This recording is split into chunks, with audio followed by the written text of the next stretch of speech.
You ready? Are you ready? My name is Chris and I'm married. And I know what you're thinking. Someone actually married you? I know, right? Do you want to know what it's like to be married?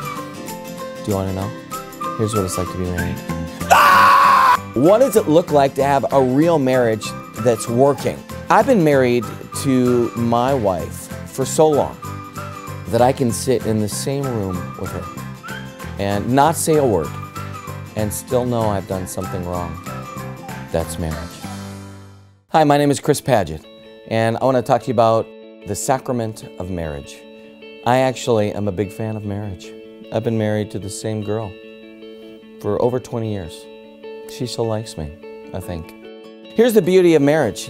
You can't hide, right? You can't hide from the reality of who you are. I mean, maybe in the dating scenario, you can fake it, right? You can put on a good front, a good face. But marriage is really the full disclosure of who one is to the other.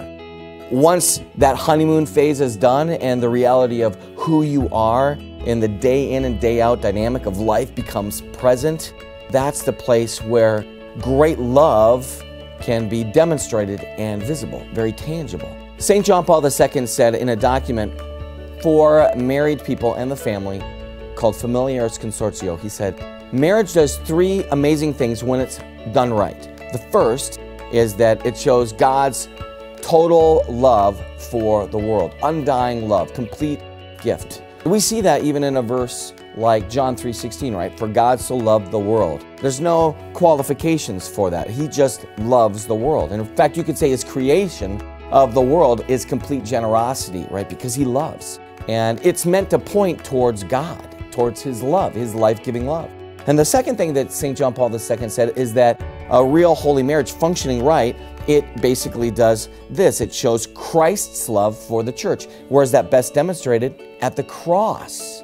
And there it is, right? Complete gift of self. And from that complete gift of self, that death, new life is formed, right? And that's us, the church, right? His sides pierced and blood and water pour out. And there it is, the birth of the church, new life from death. It's a powerful moment. And the third thing that St. John Paul II said a holy marriage does is it changes society for the positive. I love being married. To be honest, marriage is that vocation that helps me to be the saint that I'm called to be.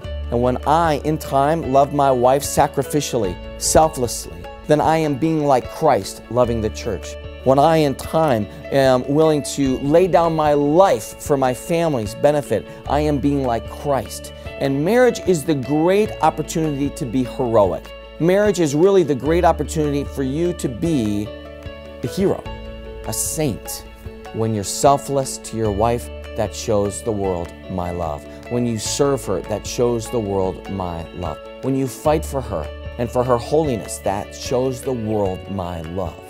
Think about it this way, like, so you're in college, you know, and you wake up in the morning, you do what you want. You sleep in as late as you want, you get up, you brush your teeth, you know, you don't clean the bathroom, you do clean the bathroom, whatever, you do what you want to do, right? You go to the movies, you spend your money however you want, you eat out, you don't eat out. In other words, you're free.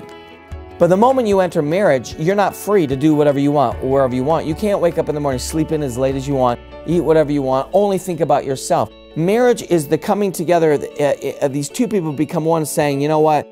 It's not just about me anymore. And when you say that, it's not just about me anymore. I'm going to sacrifice for your better. I'm going to serve for your betterment. Then what happens is you demonstrate in time love.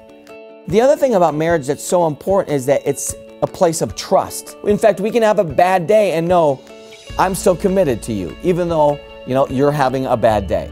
She's still committed to me, even though I'm epically failing and struggling. In other words, that's what marriage does. Marriage looks at one and says, while I could be selfish my whole life, I want to learn what it's like to be like Christ and to be the saint I'm called to be, so I will serve you for the rest of my life. That's why Jesus washed the feet of the disciples, to show us that to be a leader, to be that gift, you have to serve. And for me, I will not have a successful marriage if I'm selfish. But if I am selfless, things happen that are beautiful, that are powerful, that show us what God's love looks like. And I wonder, as you start to discern what your vocation is, ask yourself, where in my life am I selfish, and how can I begin to let that go and be generous to another? As you do that now, As a single person, you will be preparing yourself most excellently for the vocation that God is calling you into. I can't wait for you to continue to say yes to God's love. I can't wait for you to be the saint that you're called to be. The question for you probably now is, what vocation do I need to jump into so I can be that saint?